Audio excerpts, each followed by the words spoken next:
Tignan mo tong si Dilima. Diyos ko, ang dami ng mga nangyayari sa Pilipinas. Lumindol na.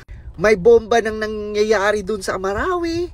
Itong pesting, diba? Itong si Dilima, sarili pa rin ang iniisip.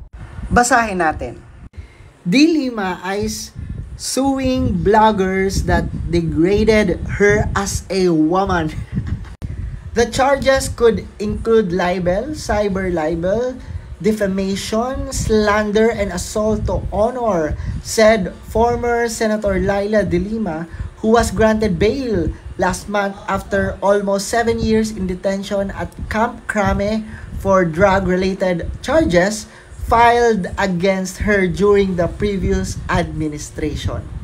So nakalagay diyan, no? So ang parang idedemanda niya, 'di ba? Ay itong mga itong sila Ray Joseph Nieto or Thinking Pinoy, si Mike Acebo Lopez, and parang si Mocha ata kasali. Yan, andyan si Mocha. Nako, Dilima, mag-move on ka na. Diba, imaginein mo, kakasuhan niya daw yung mga naninira sa kanya. Sa totoo lang, sino bang naninira sa sarili mo? Diba, sarili mo lang din? Diba, may skandal ka pa. May skandal ka pa nga eh.